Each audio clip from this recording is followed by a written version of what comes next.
Time check muna tayo. Alas 12 na ng tanghali. Lalabas lang ako saglit at bibili lang ng dishwashing liquid.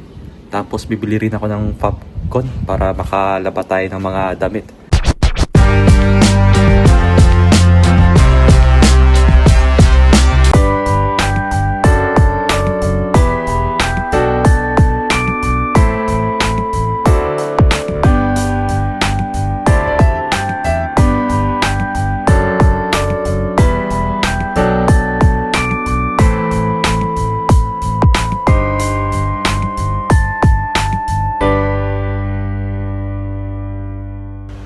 Ayun po, nakauwi na ako ng bahay at nabili ako ng dishwashing liquid ko na Joy. Tsaka Downy, ito. Para makalaba na tayo ngayon. Saka natin lalagyan ng sabon muna. Ayan.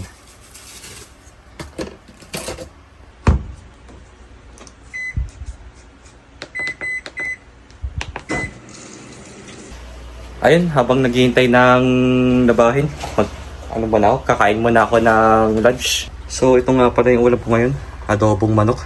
Naparami ko lang kasi ng sabaw. Kaya ganito yung nangyari.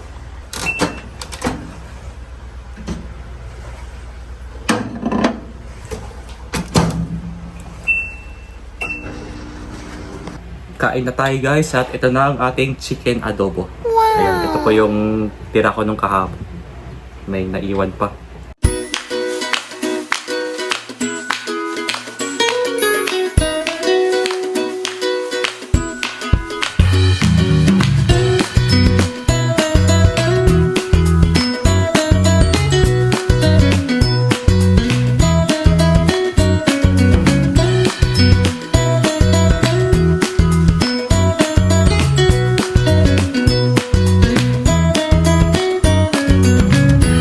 At ayun nga pala, kakatapos ko lang magpahinga. Time check muna tayo, mag-alas 4 na ng hapon. Ang gagawin ko muna ay maglilinis muna ako ng bahay. Total Sabado naman ngayon.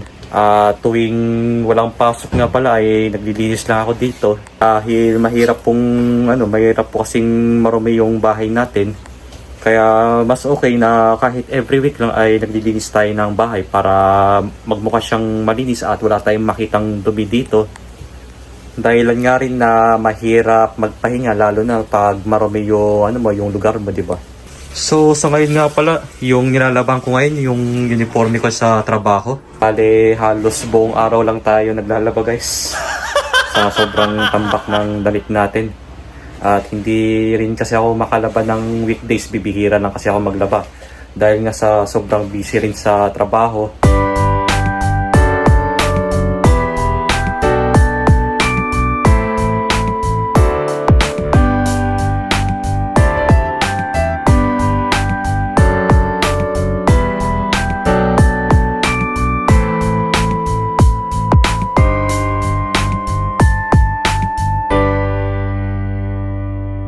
Okay guys, time check muna tayo. Mag-alas 5 na ng hapon or sabi natin 4:55 PM.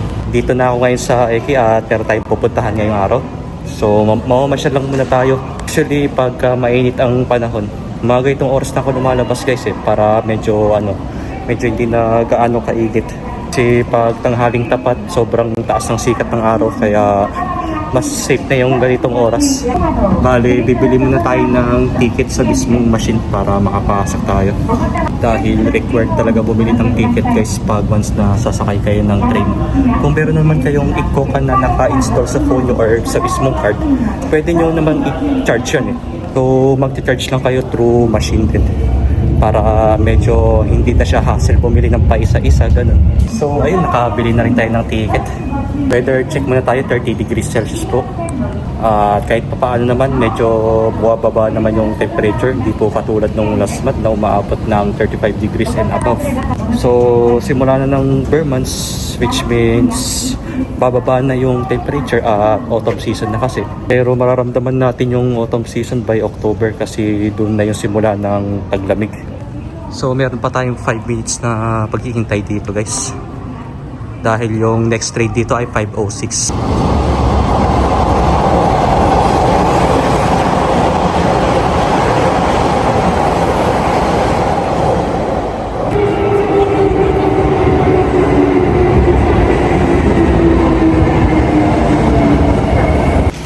ay nakababa na rin tayo ng train at sa ngayon nandito tayo sa Hanshin, Amagasaki. Bali malapit lang ito mula sa bahay namin. So mamamarsyal lang muna ako ngayong araw dahil wala akong gagawin sa bahay sa ngayon dahil nga nakapaglaban na rin ako at nakapag-lista rin ng bahay, so pwede na tayong kumala. Mas okay ngayong ganitong oras tayo na gumala guys para medyo palubog na yung araw at di na gaano mainit. So dito nga sa may Amagasaki guys, ito lang yung bagong park dito, ang tinatawag na Amagasaki Central Park. Kaya makikita nyo, bagong park pa lang yan. Dati guys, normal na ano lang po kasi yan normal na tambayan, tapos binago lang po. So ang kinalabasan, gumanda naman po yung view. Bali tatawid lang tayo dito sa may Shotengai. Ibig sabihin ng Shotengai, ito po yung itsura niya. Hindi ko siya maisabi, may translate sa English, pero ganito po yung itsura niya. Parang shopping district ba ang kumbaga. Bali, ang gagawin ko muna siguro, magpapaduplicate muna ako ng susi ko sa locker para hindi mawala yung susi natin at meron tayong extra guys. So habang may oras pa tayo ngayon, papaduplicate muna tayo ng susi kung saan man meron dito. So ganito lang pala yung itsura ng Shotengai dito guys sa may Amagasaki. Simple lang siya pero marami kayong pagpipilian ng mga kainan dito. Hindi lang mga kainan kundi mga ganito, kunwari paggawaan ng mga salamin, tapos meron pa silang karaoke dito. At meron pang dito, may mga pabilihan pa ng mga gamot. So dito ako magpapa-duplicate guys. Pwede naman po magpa-duplicate ng susi dito. Ayan.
Ayun guys, kakabili ko lang ng pagkain kanina. So bago ako umuwi ng bahay, kakain muna ako dito sa may Burger King. So dito tayo kakain guys. Ito yung Burger King na malapit dito sa Eki. Ayan, dahil masarap naman kasi yung burgeran nila dito.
Pauwi na rin tayo ng bahay guys. At kakatapos lang natin kumain ng merienda.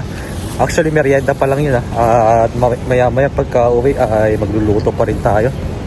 Kahit late na rin tayo kumain mamaya, okay lang kasi bukas naman ay wala rin tayong pasok, which is Sunday pa bukas. Ayun, bago nga pala ako umuwi ng bahay, dadaan muna ako dito sa Gyobu Supermarket. Tayo nga pala ay bibili ng iba pang mga kulang para sa nabe natin or sa hotpot. Dahil yun nga yung balak kong lutuin guys pagka uwi ng bahay. Habang may oras pa tayo. Dahil namimiss ko rin ulit kumain ng nabe. So bibili lang tayo ng ibang ingredients dito kung ano yung mga kulang.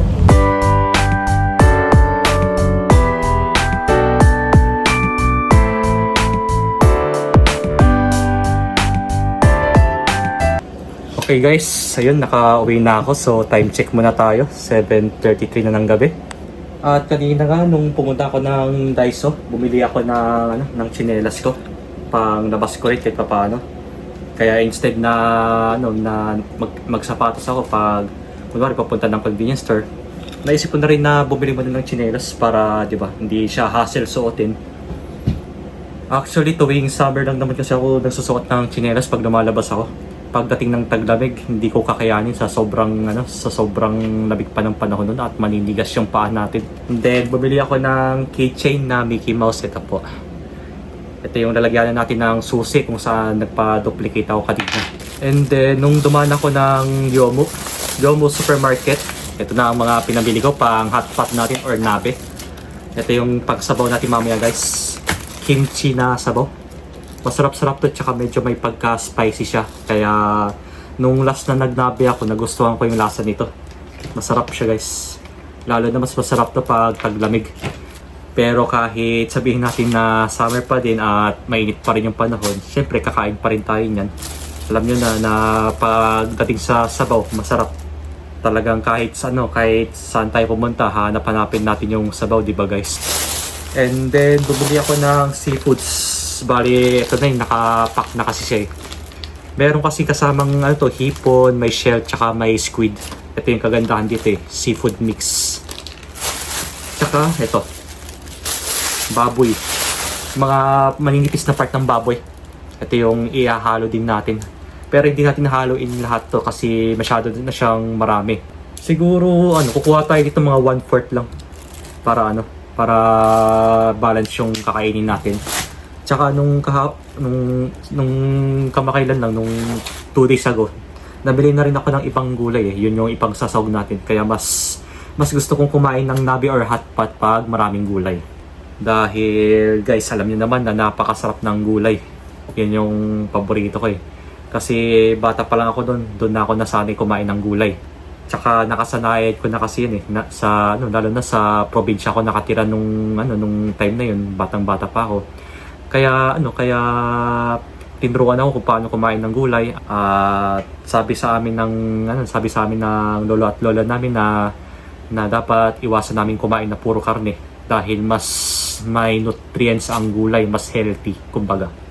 So bago nga pala ako magluto ng nabe, maliligo muna ako dahil sobrang init sa labas kanina. Pinagpapawisan pa rin tayo para pagkain natin ng dinner ay diretso tayo kain para after nun magpapahinga na agad tayo. Kasi nga mas masarap matulog pag nakaligo tayo ng gabi. Kasi dito guys, simula nung nag-Japan ako dito, parang nakasanayan ko ng maligo ng 2 beses sa isang araw. Minsan pa nga 3 times a day, depende pa sa init ng panahon yan. Pero pag dating ng taglamig, ang pagligo ko doon 2 beses. Mula umaga bago ako pumasok ng trabaho, tsaka gabi pag uwi. Siyempre pag dating ko dito ng hapon or gabi, nagpapahinga lang muna ako ng ilang oras bago ako maligo. Dahil masama talaga maligo guys pag pagod kayo at kakauwi nyo lang. Kaya magpalipas muna kayo ng ilang oras doon saka kayo maligo Ayun guys, kakatapos ko lang maligo at magluluto na tayo ng nabe ngayon. So ito, hihiwain ko lang tong Chinese pechay natin. Bali, diliitin ko lang yung hiwa nito para magkasya sa natin, sa lalagyanan. Palang natin siya hugasan after natin hiwain. Bali, dinamihan ko na kasi ng gulay para healthy tayo. Yan. Okay po, ito na yung gagawin nating nabe guys. Halos hiniwa-hiwa ko na yung gulay dito. Meron tayong seafoods, yan, hipon, pusit, tsaka shell. Tapos naghiwa rin ako ng konting sibuyas. Etong mushroom. Tsaka meron tayong karning baboy ito. And then Chinese pechay. At nakalimutan ko lagyan yung toge. Tapos ayun, ito na toge natin guys. Konti lang yung nilagay ko dyan. At ang gagawin na lang natin dito ngayon, ilalagay na natin itong dalawang sabaw na to. Ayan. Para ipainit na natin. Tsaka ano, pagkalagay natin to, saka lang ako maglalagay ng tubig para titimbangin ko yung lasa. Kung may kulang man sa panlasa, doon tayo magdadagdag ng mga ibang ingredients. So ito na yung kimchi natin na sabaw. Ayan. Kakalat lang natin siya dito guys. Para ano, para magkalasa. Niisip ko na kasi na dalawa yung binili kong ganito para ilang araw natin siyang kainin. Marami kasi itong ano, yung sabaw na to. Tapos ito pang isa.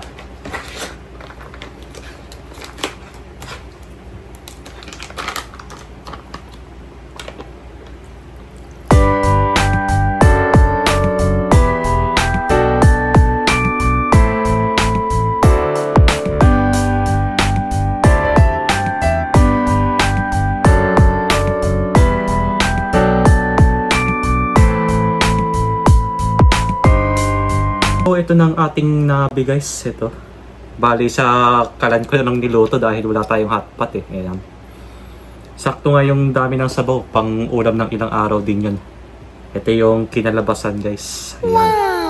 Wow! Nagmukha talaga siyang ulam. At ito nga pala yung sabaw na na binili ko na kimchi. Ayan, ito yung naging itsura niya.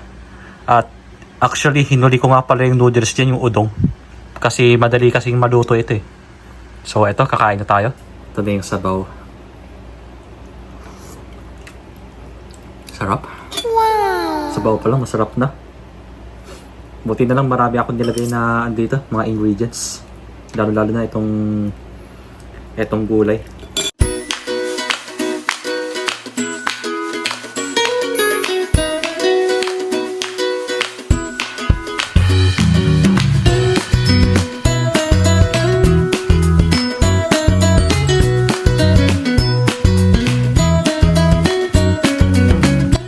Okay guys, kakatapos ko lang kumain ng dinner ko at nabusog naman ako sa niluto kong nabe, as in. Hanggang dito na lang muna tayo. So, abangan nyo na lang ulit yung susunod na vlog ko. So, bago nga pala ako magtapos, huwag nyo kakalimutan mag-like, comment, and subscribe sa aking YouTube channel. At hit nyo na rin yung notification bell button para lagi kayong updated. Kita-kita na lang po tayo sa next na vlog ko.